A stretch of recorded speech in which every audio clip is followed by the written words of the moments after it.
नमस्कार दोस्तों, मैं उमंग कुमार सिंह स्वागत करता हूं आपके अपने YouTube चैनल एग्जाम नगरी में।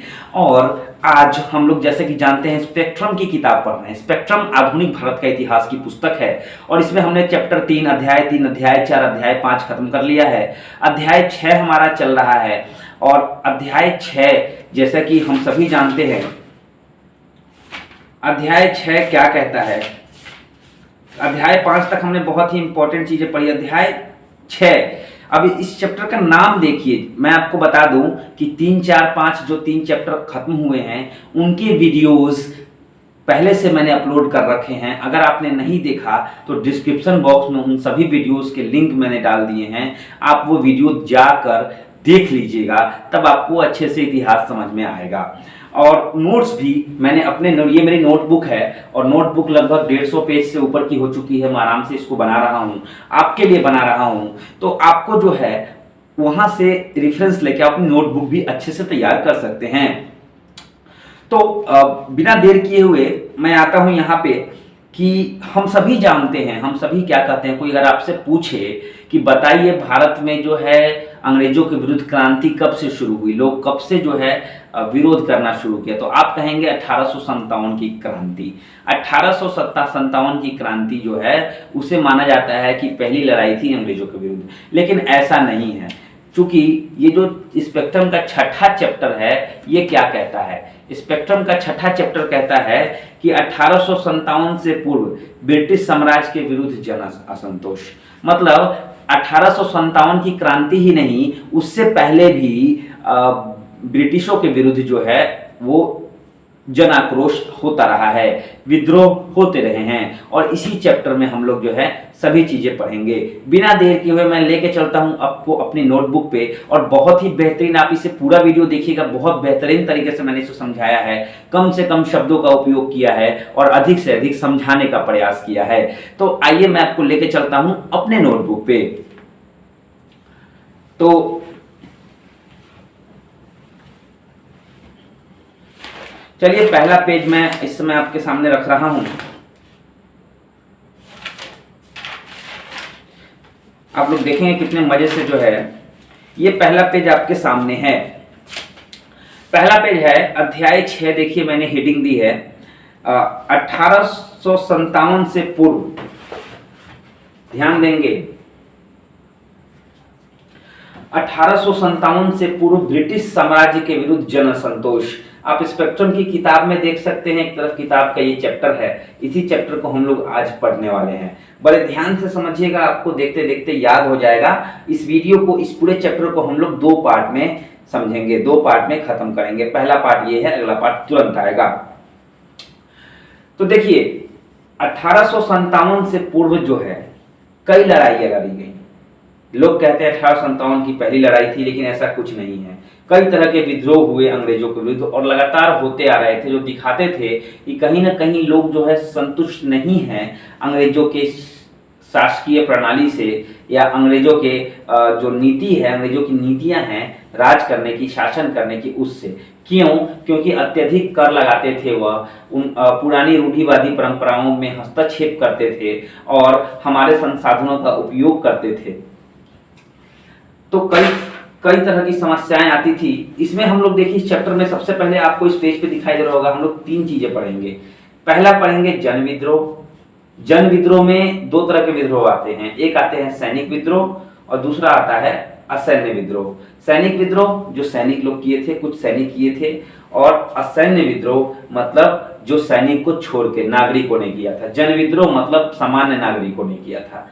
दूसरा जनजातीय विद्रोह। देखिए बहुत ही इंपॉर्टेंट है, आप अंदर पढ़ेंगे तो बहुत सारी चीजें आपको लगेंगी जो एग्जाम में कई बार आई हैं। और तीसरा पढ़ेंगे किसान आंदोलन। अब ये जन विद्रोह जो हुआ था, इसमें नागरिक या सैनिक, और दूसरा जो है सैनिक। हम चलते हैं नागरिक। तो नागरिक विद्रोह के बारे में, आखिर क्यों हुआ नागरिक विद्रोह, ऐसा क्या चीज लगा नागरिकों को जो वो विरोध करना शुरू कर देते, विरोध करना प्रारंभ किया उन्होंने। तो इसके कारण पे चलिए पहले ध्यान देते हैं। कभी कभी प्रश्न आ जाते हैं कि भारत में ब्रिटिश साम्राज्य के विरुद्ध नागरिक विद्रोह के कारणों का उल्लेख करें और उनकी विशेषता बतलाएं, ऐसे प्रश्न आते हैं। तो कारण देखिए, पहला कारण है अर्थव्यवस्था, भू राजस्व प्रशासन में परिवर्तन। देखिए, अर्थव्यवस्था और भू राजस्व प्रशासन जो पहले से चल रहे थे वो कहीं हद तक जो थे उनके लिए ठीक थे। किसके लिए ठीक थे? नागरिकों के लिए। लेकिन इनमें जो है लगातार अंग्रेजों ने जो है क्या कर दिया, परिवर्तन किया। अर्थव्यवस्था में परिवर्तन आया, जैसे कि मार्केट जो थे, बाजार, वो उन्होंने अपने तरीके से जो है बाजारों को व्यवस्थित किया, उसमें अपने दाम जो है लगाएं, अपनी मुद्राएं लगाई, और कभी कभी जो परंपरागत जो व्यापार थे वो ठप हो गए, तो अर्थव्यवस्था में कमी और बदलाव आए। भू राजस्व यानी जो कर की व्यवस्था थी उसमें उन्होंने चेंजेस किए। प्रशासन, प्रशासनिक, आप लोग जानते होंगे, हम लोग कब से पढ़ते आ रहे हैं, जब बक्सर का युद्ध हुआ, प्लासी का युद्ध हुआ, तभी से अंग्रेज जो है अपनी मर्जी से प्रशासन में परिवर्तन करते आ रहे हैं। तो ये एक कारण था। दूसरा कारण, जमींदारों को जमीन से हाथ धोना पड़ा।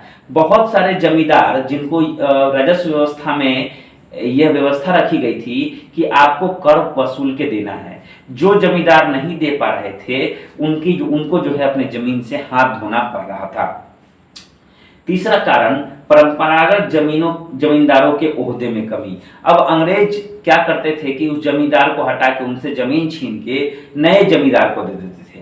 तो जो नए जमींदार जब आते थे तो जो परंपरागत जमींदार, जो पहले से जमींदार थे, उनके ओहदे में कमी आती थी, तो उनका एक वर्ग जो है अंग्रेजों के विरुद्ध खड़ा हो गया था। स्थानीय लोगों के साथ अपमानजनक व्यवहार। आप तो जानते हैं काले और गोरों का भेद हमेशा हुआ करते थे। कई जगह तो होटलों में लिखा हुआ रहता था कि काले लोग और कुत्ते दोनों ही आना मना है, मतलब कुत्तों से कंपेयर किया जाता था, उनसे जो है भारतीय लोगों की बराबरी की जाती थी।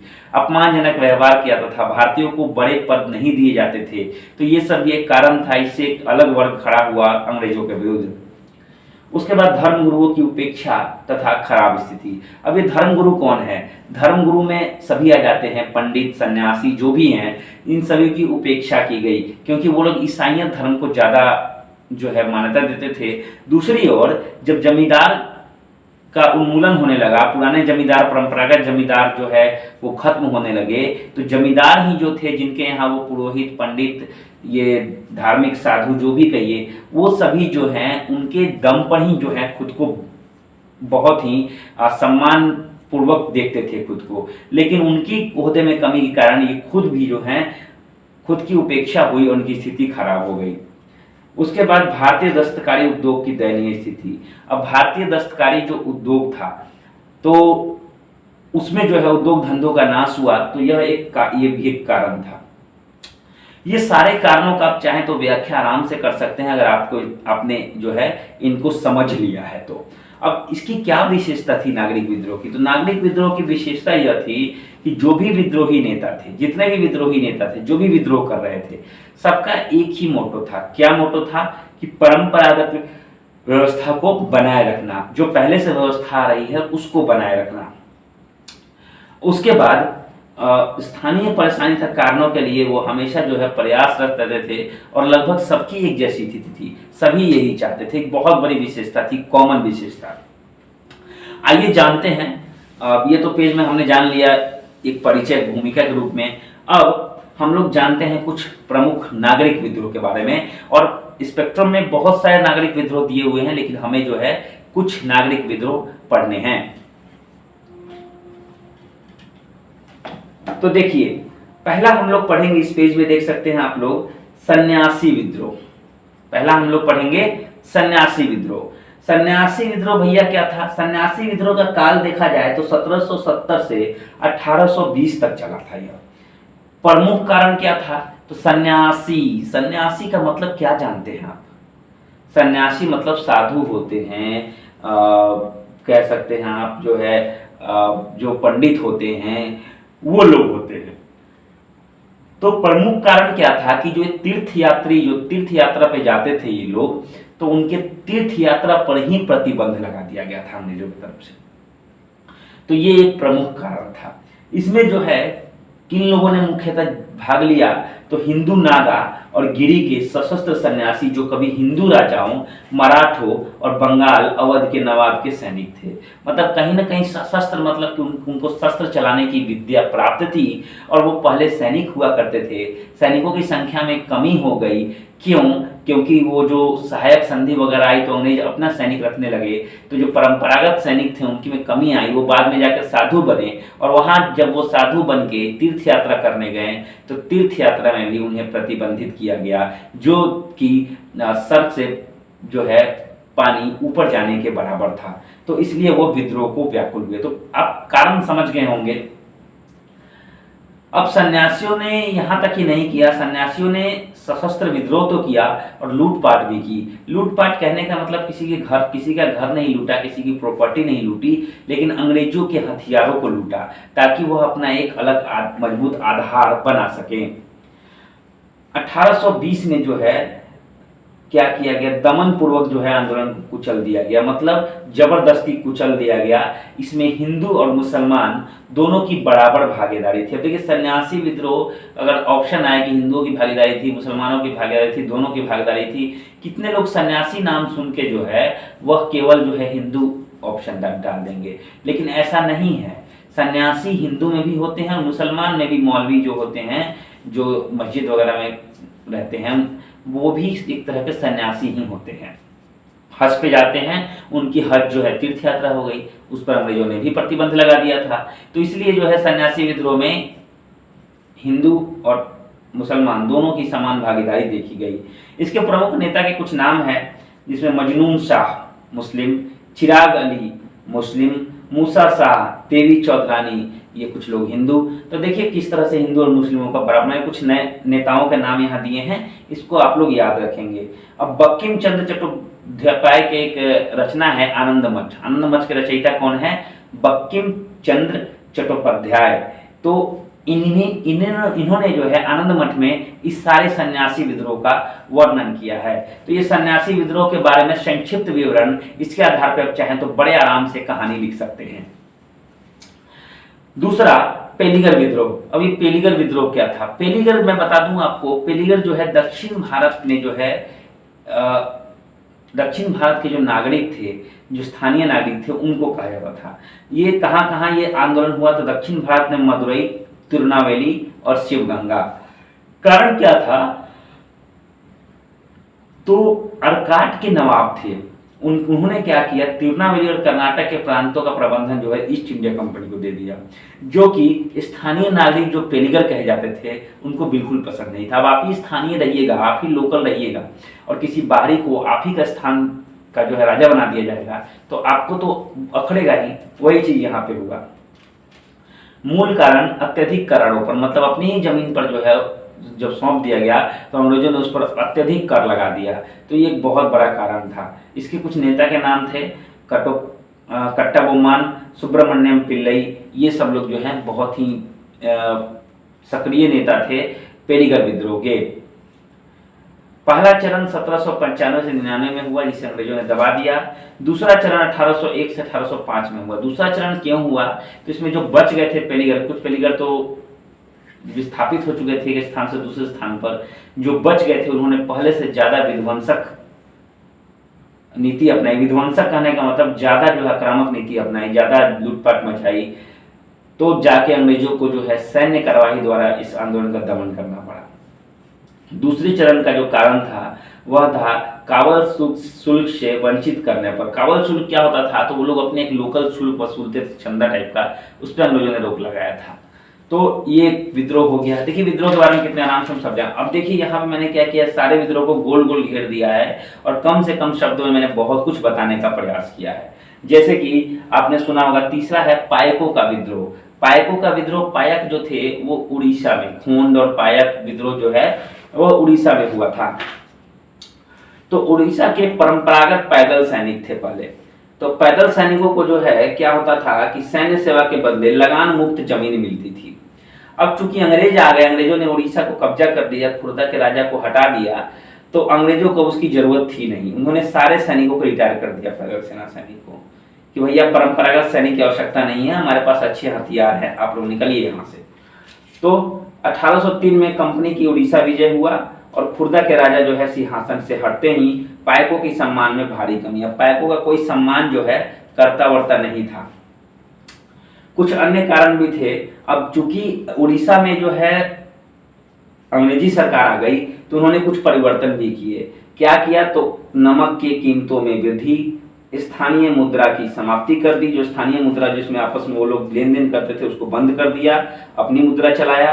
करों का भुगतान बोला कि अब नहीं है पैसा तो अब चांदी में करिए, और शोषणकारी नीतियां। तो ये कुछ अन्य कारण थे जिसके कारण जो है पायकों का विद्रोह उड़ीसा में हुआ।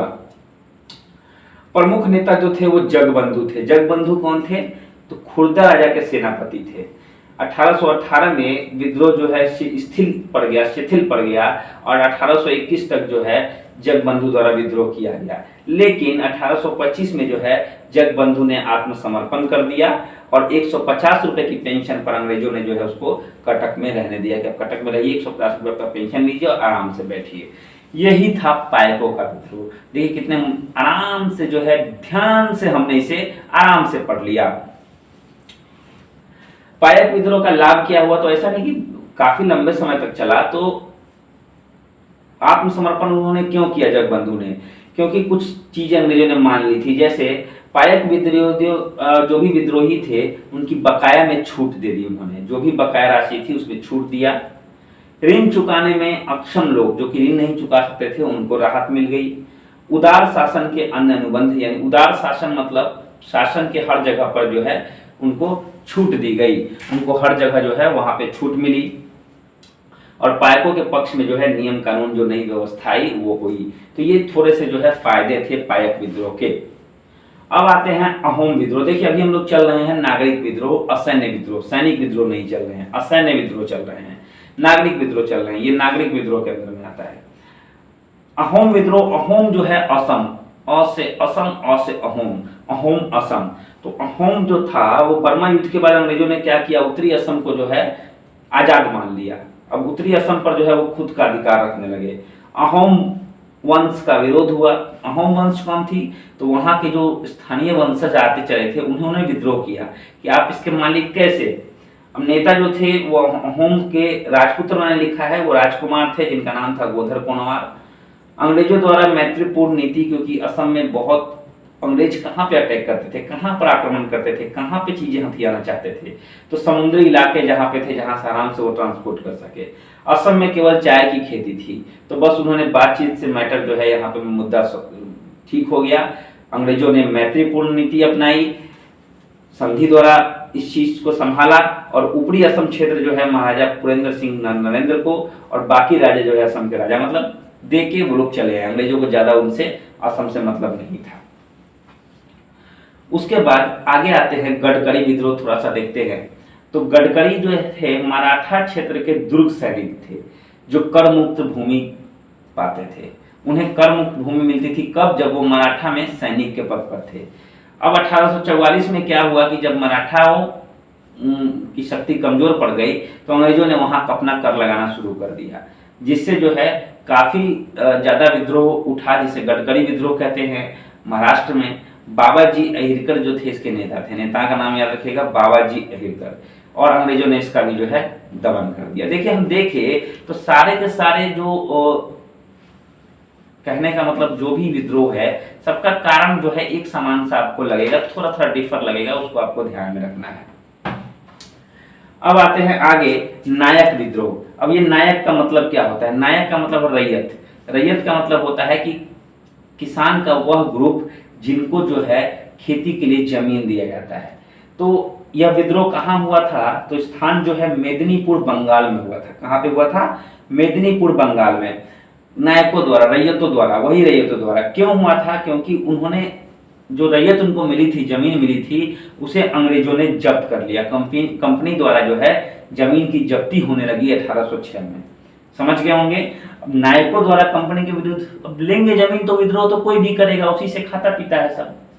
अब 1816 तक नायकों ने जो है कंपनी के विरुद्ध जो है विद्रोह किया और छापामारी युद्ध की। छापामारी युद्ध का मतलब होता है कि छुप छुप के रहना और जहां अंग्रेज मिले वहां पीछे से दबोच लो, मार बैठो, गोली मार दो, चाकू मार दो, यही सब छापामारी युद्ध, छुप छुप के मारना। इसका नेतृत्व जो है नायक विद्रोह का नेतृत्व अचल सिंह ने किया लेकिन इस विद्रोह का भी बलपूर्वक दमन कर दिया गया। तो देखिए कितना इजी था नायक विद्रोह। हमें समझना है, लिखना यहाँ पे नहीं है, यहाँ समझना है, कम से कम शब्दों में अपने नोट्स बनाने हैं और एग्जाम में जितना वर्ड में कहे उतना वर्ड में आप एक्सप्लेन करके आराम से लिख सकते हैं। आगे पढ़ते हैं कित्तूर। आपको लगेगा सारे विद्रोह पढ़ने के बाद कितना इंपॉर्टेंट था। कित्तूर विद्रोह 1824 से 1824 से नहीं 1824 और 1829 दोनों समय है। देखिए तृतीय मराठा अंग मराठा युद्ध हुआ था, इसके बाद कित्तूर को स्वतंत्र मान लिया गया था। अब 1824 में जो है वहां उत्तराधिकार की समस्या आ गई। तो ऐसा होता था कि जहां पे उत्तराधिकार की समस्या आती थी वहां पर अंग्रेज जो है हस्तक्षेप करते थे और उस राज्य को हथिया लेते थे। तो जब अंग्रेजों ने मान लिया कि अब यहाँ पर कोई उत्तराधिकार नहीं है, कोई उत्तराधिकारी नहीं है, तो अंग्रेजों ने उस जमीन को हड़प लिया, जिसका जो है महारानी चेन्नम्मा द्वारा अंग्रेजों का विरोध किया गया। महारानी चेन्नम्मा का ही छोटा सा अल्पवयस्क पुत्र था और उससे जो है लोग लड़ाई कर रहे थे कि ये जो है उत्तराधिकारी नहीं है सही, और अंग्रेजों ने भी इसे माना और अंग्रेजों ने जमीन ले लिया। महारानी चेन्नम्मा ने अंग्रेजों का विरोध किया। 1824 में ही यह विरोध दबा दिया गया, लेकिन 1829 में रायप्पा के नेतृत्व में फिर से विरोध हुआ, जिसका दमन उसी समय 1829 में ही कर दिया गया। तो एक ये हो गया। अब रामोसिस विद्रोह। रामोसिस का मतलब पहले आप जान लीजिए, मतलब जानना बहुत जरूरी है, नहीं तो याद आपको नहीं रहेगा। रामोसिस विद्रोह जो है वो मराठा युगीन पुलिस, यानी मराठा के टाइम में पुलिस हुआ करते थे। तो वो लोग जो है हाफ पैंट पहन के टोपी लगा के ऊपर नेताजी वाला और रखवाली करते थे, घूमते थे, सब जगह अपनी चलती चलाते थे। तो वो भी एक समय था। अब समय बदल गया, अब अंग्रेज आ गए, अब जो है वो लोग सबको बेकार कर देगा, सबको नौकरी से निकाल दिएगा, सब बेकार हो गए। जब अब उनके पास जो जमीन बची हुई थी उस पर जो है लगान की दर और बढ़ा दी गई। इसलिए बढ़ाई जाती थी ताकि वो ज्यादा से ज्यादा धन दे, नहीं दे तो जमीन ले लो। 1822 में चित्तूर सिंह के नेतृत्व में जो है विद्रोह शुरू हो गया, जिससे हम लोग रामोसिस विद्रोह कहते हैं। रामोसिस ने किया तो रामोसिस विद्रोह ही बोलेंगे। 1829 में उमाची नेता थे, उनका नेतृत्व हुआ, लेकिन विद्रोह को जो है 1829 में दबा दिया गया। बहावी आंदोलन। देखिए बहावी आंदोलन 1330 से 69 काफी लंबा चला था। बहावी आंदोलन क्यों चला था, तो इसके पीछे कारण था कि जो नेताजी थे इनके सैयद अहमद बरेलवी। अब सैयद अहमद बरेलवी की बात करें तो इन्होंने प्रारंभ किया था इसको, और प्रारंभ करने समय इनका लक्ष्य क्या था उस समय, इस्लाम में सुधार। कोई राजनीतिक लक्ष्य नहीं था कि अंग्रेजों के विरुद्ध लड़ना है, देश को आजाद करना है, ऐसा कोई लक्ष्य नहीं था। लक्ष्य क्या था कि इस्लाम के विरुद्ध लड़ना है, इस्लाम को हटाना है। तो माफ कीजिएगा, थोड़ी सी मुझसे गलती हो गई, इस्लाम में सुधार लाना है, यानी इस्लाम में जो कुरीतियां हैं उनको हटाना है। इसका केंद्र पटना था। जरूर ये चीज याद रखे, बिहार पब्लिक सर्विस कमीशन के एग्जाम में, बिहार लोकसभा के आयोग में हमेशा ये सब चीजें आती रहती हैं। तो बहावी आंदोलन आप समझ गए होंगे क्यों हुआ था। लेकिन जैसे ही अंग्रेजों ने जहां तहां हस्तक्षेप करना शुरू किया, धीरे धीरे इस आंदोलन ने राजनीतिक रूप ले लिया। एक समस्या और हो गई कि 1831 में बरेलवी की मृत्यु हो गई। अब सैयद अहमद बरेलवी की जब मृत्यु हो गई तो उनके जगह पर उनके जो सहायक थे बिहार में इनायत अली और विलायत अली, बिहार में इनायत अली और विनायत अली, और बंगाल में तीतू मीर और दुदू मियाँ। नाम लगभग एक जैसे हैं, तीतू मीर और दुदू मियाँ, और बिहार में इनायत अली और विलायत अली। इन सब लोगों ने जो है इस विद्रोह को आगे बढ़ाया। अंतिम चरण तक जो है पश्चिमोत्तर भारत में इसका केंद्र रहा था। तो देखिए कितने आसानी से हम लोग जो है इस गोल गोल घेरे के अंदर कैप्सूल हमने खा लिया, 4, 5, 10 कैप्सूल अभी तक हमने खा लिया। अब हमने यहाँ पे बहावी आंदोलन जो कि 9 नंबर था वो पढ़ लिया। अब 10वां देखिए कूका आंदोलन। कूका आंदोलन जो है आपने सुना होगा। कूका आंदोलन क्या था, एक धार्मिक सुधार आंदोलन था। ये भी जो था वो धार्मिक सुधार आंदोलन ही था, लेकिन इसके प्रमुख नेता जो थे जवाहरलाल भगत थे, जिन्होंने शुरुआत की थी। लेकिन जो विद्रोह को आगे बढ़ाया था उनका नाम था राम सिंह कूका। मुख्य उद्देश्य क्या था, सिख धर्म की बुराइयों को दूर करना।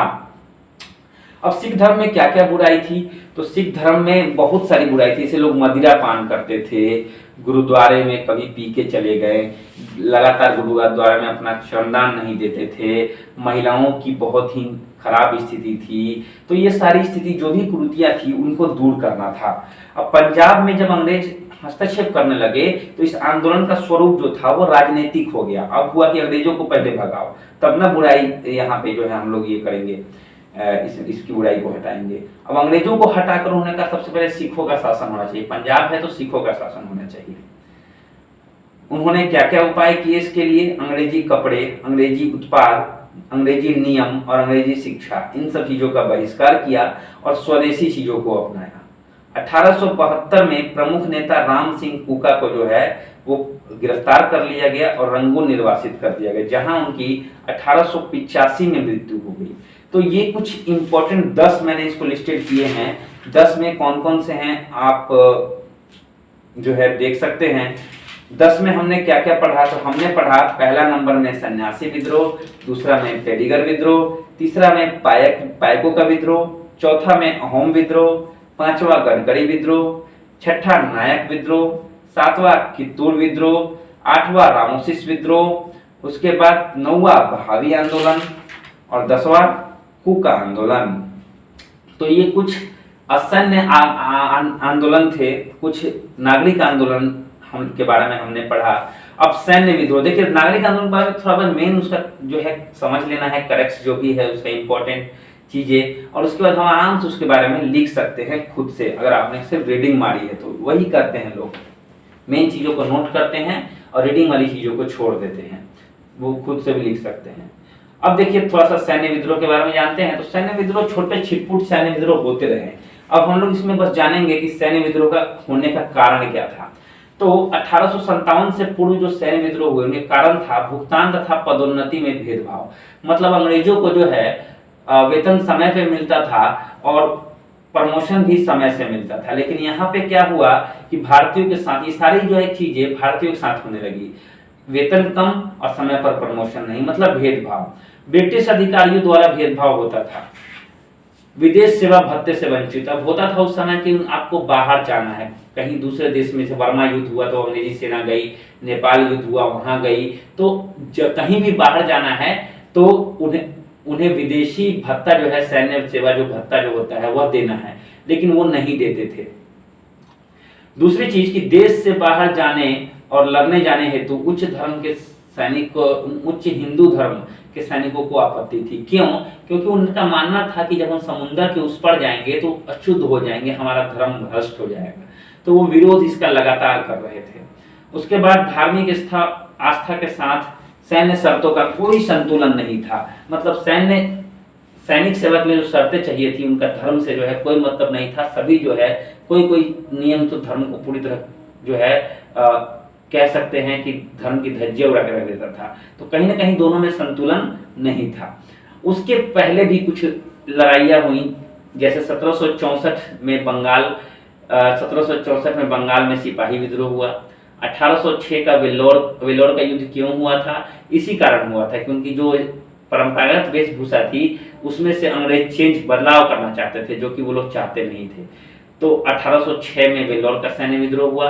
1824 का जो है 47वीं जो इन्फेंट्री यूनिट, उसका जो है उसने विद्रोह कर दिया। 1825 का असम में ग्रेनेडियर कंपनी, अभी ग्रेनेडियर कंपनी का जो है विद्रोह होने लगा।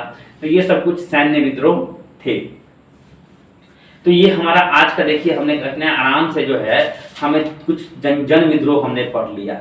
अब हम अगले भाग में दोनों पढ़ लेंगे, जनजातीय विद्रोह, किसान आंदोलन, और इस तरह से बड़े आराम से देखते देखते हमारा जो है यह चैप्टर खत्म हो जाएगा। अब आगे हम क्या पढ़ेंगे एक नजर इस पे डाल लेते हैं। आगे हम लोग पढ़ेंगे जनजातीय विद्रोह और किसान आंदोलन। जनजातीय विद्रोह में देखिए कितने सारे इंपॉर्टेंट चीजें हैं, आप इस चैप्टर को बिल्कुल भी मिस नहीं करेंगे। जैसे पहले तो हम लोग भूमिका रखेंगे, आदिवासी विद्रोह के कारण और आदिवासी विद्रोह की विशेषताएं। जनजाति मतलब आदिवासी, जंगल में रहने वाले। प्रमुख आदिवासी विद्रोह के बारे में जानेंगे, जिसमें पहाड़िया विद्रोह है, चुआर विद्रोह है, कोल विद्रोह है, हो एवं मुंडा विद्रोह है, संथाल विद्रोह है, भील विद्रोह है, खांसी विद्रोह है। देखिए कितने सारे इंपॉर्टेंट है, हर परीक्षा में आते रहते हैं। इन सब के बारे में डिटेल में पढ़ेंगे। दूसरा, किसान आंदोलन के बारे में पढ़ेंगे, किसान आंदोलन के परिचय के बारे में परिचय देंगे। और प्रमुख किसान आंदोलन में हम लोग पढ़ेंगे पागलपंथी विद्रोह, फराइजी विद्रोह, मोपला विद्रोह, नारकेल बेड़िया विद्रोह और 1857 के विद्रोह में किसानों की क्या भूमिका थी, थोड़ा सा उसके बारे में भी जानेंगे। तो ये दोनों मिलके जो है चैप्टर खत्म हो जाएगा हमारा। तो आशा करता हूँ आपको समझ में आया होगा। और ऐसे ही गोल गोल कैप्सूल बना के आप लोग चाहे तो अपने घर में भी चिपका सकते हैं, आपको बड़ी आराम से याद हो जाएगा। और जब भी आपसे पूछा जाएगा कि किस तरह से जो है नागरिक विद्रोह हुए, थोड़ा सा व्याख्या कीजिए, कुछ मुख्य नागरिक विद्रोह को लिखिए, तो इसी तरह से आप लोग जो है कम शब्दों में एक्सप्लेनेशन दे सकते हैं, ज्यादा शब्दों में कहें तो ज्यादा शब्दों में भी दे सकते हैं। तो देखिए कितना ही मजेदार था, कितना ही आराम था, और कैसे हमने इसको आराम से जो है पढ़ लिया। अब थोड़ा सा मैं तो आशा करता हूं दोस्तों कि आप लोगों को बहुत ही बेहतरीन तरीके से समझ में आया होगा और आप सभी ने जो है इस चीज को आराम से समझ लिया होगा। आप नोट्स भी बना लें और फिर से हम थोड़ा सा स्पीड यहाँ से पकड़ेंगे और आगे अगले आने वाले वीडियो में इस चैप्टर को हम पूरी तरह खत्म कर देंगे। और इसके बाद जब ये चैप्टर खत्म हो जाएगा तो बड़ा ही इंपॉर्टेंट चैप्टर है, आप लोग इसे बिल्कुल मिस नहीं करना चाहेंगे। और वो चैप्टर है 1857 का विद्रोह। और कितने मजे से हम लोग जो है बॉक्स बना के इसको आराम से पढ़ भी लेंगे। हमारा जो है लगभग कह सकते हैं 30% स्पेक्ट्रम लगभग खत्म होने वाला है। तो आपने पहले के वीडियो नहीं देखे तो उसे जरूर देख लीजिए। और एक गुजारिश है कि चैनल को और वीडियो को लाइक, शेयर और चैनल को सब्सक्राइब जरूर कर लें। तो दोस्तों फिर मिलते हैं अपने अगले वीडियो में। Thank you very much.